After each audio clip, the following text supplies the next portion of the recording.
Hello everyone, welcome back to IGNOU exams. आज मैं आपको इग्नू की course BHIE 143 history of environment की यूनिट 3 करवाऊंगी। इन टोटल ये जो यूनिट है इसमें एक सिंगल ब्लॉक है इस पूरे बुक में, और इसमें टोटल 12 यूनिट्स आपको गिवन है। आज हम थर्ड यूनिट करेंगे environment and early societies to river valley civilisation. इसका चेक योर प्रोग्रेस 1 मैं ऑलरेडी करवा चुकी हूँ। 2 पार्ट्स में मैंने उसको करवाया है। क्वेश्चन नंबर 1 अलग, क्वेश्चन नंबर 2 अलग। आज गाइज हम चेक योर प्रोग्रेस 2 करेंगे, जिसमें आपको फर्स्ट क्वेश्चन गिवन है, how did the process of agrarianisation and urbanisation affect ecology of early societies in ancient India. आपको इसका आंसर पेज नंबर 55, 56 एंड 57 पे मिलेगा। एंड सेकंड क्वेश्चन जो है ना, ये आपको मैच द फॉलोइंग कॉलम्स है। पहले इस आंसर को मैं थोड़ा समझा देती हूँ, उसके बाद में हम सेकेंड क्वेश्चन पे आएंगे। पेज नंबर 55 पे सबसे पहले ये रहा पेज नंबर 55। नाउ अगर हम ये जो पूरी यूनिट है या जो ये पर्टिकुलर सेक्शन है, इसमें क्या चीज़ की बात करेंगे, process of expansion of human settlements and agriculture land. जो एग्रीकल्चरल लैंड था और जो ह्यूमन की जो सेटलमेंट्स हैं, जिस तरीके की उनको शेल्टर्स की रिक्वायरमेंट होती थी, इसमें किस तरीके से एक्सपेंशन हुआ, किस तरीके से ये चीज़ें बढ़ी। अर्बनाइजेशन की अगर बात करें तो एशियंट इंडिया में ये 2 डिस्टिंक्ट स्टेजेस पे था। एक था फर्स्ट अर्बनाइजेशन एंड सेकंड था सेकंड अर्बनाइजेशन। फर्स्ट और सेकंड, इसको 2 ब्रॉड कैटेगरीज में डिवाइड किया गया है। जब आप बात करेंगे फर्स्ट की, तो ये सारा सब कुछ आपको फर्स्ट में दिख रहा है, और यहाँ नीचे से मैंने सेकंड मार्क किया हुआ है, ये दिख रहा है सेकंड अर्बनाइजेशन। सो सबसे पहले हम फर्स्ट अर्बनाइजेशन को पढ़ते हैं, क्या था इस टाइम पे। जो इंदुस वैली सिविलाइजेशन है, देखिए one of the most important topic है इंदुस वैली सिविलाइजेशन। इस पे जितना भी आप मैक्स टू मैक्स कर सकते हैं, प्लीज़ इसको पूरा कंप्लीट करिएगा। With its plan and fortified cities introduce first urbanization in Indian subcontinent. जो इंदुस वैली सिविलाइजेशन थी, वो फर्स्ट जो अर्बनाइजेशन थी, उसके अंदर इंडियन सब कॉन्टिनेंट में इसको इंट्रोड्यूस किया गया था। इसके अलावा ये एग्रीकल्चरल टेक्नोलॉजी थी जो कि डेवलप करी गई थी। दूसरी चीज़ जो हड़प्पा थे, वो सब जो मस्टर्ड, बाजरा, मतलब इस तरीके का जो ग्रेन है, अनाज है, ये सब इंदुस रिवर की हेल्प से इन सबको ग्रो करते थे, क्योंकि ये पानी का एक काफ़ी अच्छा सोर्स थी। इसके अलावा जो रबी क्रॉप्स होती थी, वो भी यहाँ पे एनुअल फ्लड के साथ में इनको, वैसे ही जो फसलें वगैरह थी, इसको काफ़ी अच्छे तरीके से ये लोग ग्रो करते थे। लेकिन कई बार ऐसे नेचुरल डिज़ास्टर आ जाए, फ्लड वगैरह, तो इसकी वजह से फसल क्या हो जाती थी, डैमेज हो जाती थी। उसके अलावा कॉटन का भी यहाँ पे ग्रो होता था ऊनी कपड़ों को बनाने के लिए। ये सब कुछ आपको गिवन है। इसके अलावा जो इसमें पॉइंट आप इसमें ऐड कर सकते हैं, सबसे पहले तो देखिए फर्स्ट और सेकंड अर्बनाइजेशन लिखेंगे। फर्स्ट अर्बनाइजेशन में इंदुस वैली से रिलेटेड आप कुछ पहले तो फूड से रिलेटेड चीज़ें लिखेंगे, फिर जो आपकी बेसिक नीड्स को पूरा करती हैं उनको, उनमें से क्या क्या चीज़ें बनाई जाती थी। उसके बाद में आप बात करेंगे यहाँ पे एनिमल्स की, मतलब जो इतनी सारी कल्टीवेशन हो रही है, एग्रीकल्चर है, इसके लिए किस टाइप की जो एनिमल्स थे उनको यूज़ किया जाता था। तो वुडन प्लॉग जो थे, उसमें ऑक्सन और कैमल, मतलब कि बैल और कैमल को यूज़ किया जाता था। नाउ ये जो था यहाँ पे ना, एग्रीकल्चर जो क्रॉप्स थी वो सरप्लस में थी, मतलब कि बहुत ज़्यादा अमाउंट में थी। It seems taxes were collected in grain, मतलब कि धीरे धीरे जो ग्रेन था, अनाज था, उसके ऊपर किस एक टाइप का जो टैक्स था उसको भी वसूल करने लग गए थे लोग। इतना समझ में आ गया। और जो फूड सरप्लस था ना, जैसे जैसे अर्बन पॉपुलेशन बढ़ती जा रही थी, ये उसको भी सपोर्ट कर रहा था, क्योंकि काफ़ी अमाउंट में फूड की प्रोडक्शन होने लग गई थी। इसके अलावा ये एक पेस्ट्रोलिज्म और एनिमल हस्बेंड्री के ऊपर बेस्ड है। जो पेस्टोरलिज्म और एनिमल हस्बेंड्री, इसका मतलब ये है कि जो कैटल फार्मिंग करते थे, अपने मतलब खाने पीने की चीज़ों के लिए एनिमल्स पे डिपेंड रहते थे, स्पेशली मिल्क प्रोडक्ट्स के लिए। तो ये भी काफ़ी वेल्थ थी। वेल्थ का मतलब होता है जो एक अच्छा सोर्स ऑफ मनी हो, इनकम हो, इकोनॉमी को डेवलप करे।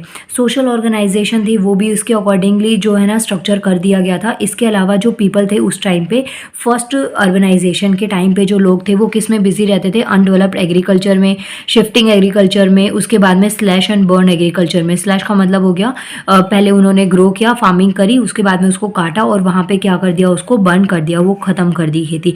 और ये चीज़ आज की डेट में भी दिखती है कि पराली जलाई जाती है, उसके बाद में काफ़ी एयर पॉल्यूशन बढ़ जाता है। पहले कम थी क्योंकि पोल्यूशन कम थी, पॉपुलेशन कम था, तो जिसकी वजह से पोल्यूशन भी क्या होता था, कम होता था। अभी जैसे जैसे पॉपुलेशन बढ़ता जा रहा है, ऊपर से लैंड का जो अमाउंट है वो क्या हो रहा है, कम हो रहा है। हम हर जगह इंडस्ट्रीज़ और रहने के लिए घर बनाते जा रहे हैं, तो उसकी वजह से क्या हो रहा है, आपके पास में जो खुला एरिया है या ज़मीन है वो धीरे धीरे लैंड कम हो रहा है। इसके बाद में नेक्स्ट आता है गाइस, जो सेकेंड अर्बनाइजेशन एक्सटेंडेड है। I am sorry. देखिए फर्स्ट में आपको सारा मतलब जो भी खाने पीने की चीज़ें थी उनसे रिलेटेड सारी चीज़ें आ गई। सेकंड जो है ना, सेकंड जो अर्बनाइजेशन एक्सटेंड है ये कब हुआ था, नॉर्थ इंडियन में फ्रॉम 200 BCE टू 300 CE तक। और जो गंगा वैली थी वहाँ की जो ओल्ड सिटीज़ थी, जैसे कि तक्षशिला हो गया, मथुरा हो गया, कौसाम्बी हो गया, वाराणसी हो गया, इन सब में ये चीज़ें देखने को मिलती थी। सेकेंड अर्बनाइजेशन यहाँ से एक्सटेंड हो रहा था धीरे धीरे। उसके अलावा इसमें न्यू अर्बन सेंटर्स भी आए थे, जैसे कि बंगाल हो गया, उड़ीसा हो गया, ये सब चीज़ें भी एग्जिस्टेंस में आने लगी थी। इसके अलावा जो सेकेंड अर्बनाइजेशन है इसने बहुत सारी सिटीज़ और जो ओल्डर वन थी, जो मतलब पुरानी सिटीज़ थी वो, प्लस जो नई सिटीज़ थी वो, इन सब के जो ग्रोथ और डेवलपमेंट में भी काफ़ी बड़ा रोल प्ले किया था। इसके अलावा इसमें देखिए यहाँ पे ना मौर्यान और कौटिल्य ये सब चीज़ों के बारे में बता रखा है। तो इन्होंने क्रॉप्स को 3 कैटेगरीज में, कौटिल्य जो थे इन्होंने 3 क्रॉप्स कैटेगरीज में डिवाइड कर दिया था। जैसे आज की डेट में हम खरीफ और रबी क्रॉप्स को पढ़ते हैं, इसी तरीके से 3 टाइप्स कर दिए थे। एक हो गया वेट क्रॉप्स, मतलब कि बेसिकली जो ये रेनी सीजन होता है उस टाइम पे जो हो गई, विंटर क्रॉप जो सर्दियों वाली हो गई, और समर क्रॉप जो कि समर्स में होती हैं, गर्मियों में होती हैं, जिसमें पानी की रिक्वायरमेंट काफ़ी हद तक ज़्यादा पड़ जाती है। और नेक्स्ट उसमें आता है आपके पास में जो कंसर्निंग अर्बनाइजेशन है ना साउथ इंडिया में, it seems that Kaveri valley was settled by the agriculture communities only in the beginning of iron age. जैसे जैसे आयरन एज बढ़ा वैसे वैसे जो एग्रीकल्चर कम्युनिटीज़ है वो भी स्टार्ट होने लग गई थी। इन अर्ली हिस्टोरिक पीरियड ये सब चीज़ें आपको यहाँ पे देखने को मिली थी। इसके अलावा 5 फिजियोग्राफिकल डिविजन्स थे, जो कि जिनको क्या कहते हैं, एनिदू टिनाई। अब देखिए इसकी प्रोनाउंसिएशन मुझे सच में नहीं आती है, बट आप एक बार प्लीज़ इसको चेक कर लीजिएगा। इसमें फ्लोरा, फोना और जो क्लाइमेटिक बेस्ड चीज़ें होती हैं वो सब आती हैं। फ्लोरा मतलब कि जो प्लांट बेस्ड होती है, और फोना वो जो कि एनिमल्स बेस्ड होती हैं। फोना जो है वो अपना फूड खुद से प्रिपेयर नहीं कर सकते, वो फ्लोरा पे इनडायरेक्टली और डायरेक्टली किसी ना किसी तरीके से क्या होता है, डिपेंड करते हैं। इन सब में जो मॉटम रिवर वैली है ये मोस्ट इंपॉर्टेंट रीजनल इकोलॉजी थी।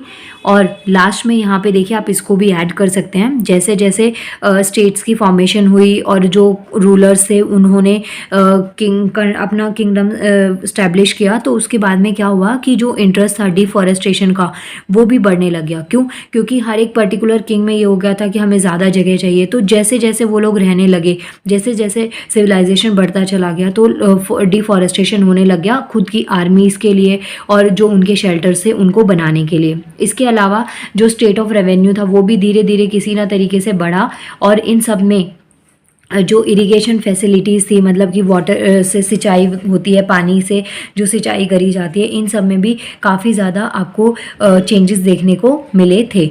नाउ यहाँ पे कुछ जो स्टेट में नेचुरल रिसोर्सेज है उनको मैनेज करने की, प्लस किस तरीके से आप उनको अपने हैबिटेंट्स वगैरह में यूज़ कर सकते हैं, तो वो लैंडस्केप और ये सब चीज़ों का आपको कुछ यहाँ पे यूज़ दे रखा है। जैसे यहाँ पे देखिए ये दे रखे हैं, और इसमें डिस्क्रिप्शन दे रखा है कि किस तरीके से जो जोग्राफिकल लैंडस्केप थे वो, और यहाँ पे इनका यूज़ दे रखा है कि किस किस तरीके से इसको यूज़ किया जा रहा था। जैसे कि कोस्टल रीजन की बात करें तो यहाँ पे फिशिंग और सॉल्ट मैन्युफैक्चरिंग में यूज़ होने लग गया था। जितने भी फॉरेस्ट थे वो पेस्टोरलिज्म, मतलब कि जो कैटल वगैरह फार्मिंग होती थी, पशुपालन किया जाता था, उसमें इन सब का क्या होने लग गया था, यूज़ होने लग गया था। तो ये कुछ पॉइंट्स आप इसको भी अपने आंसर्स में ऐड कर सकते हैं।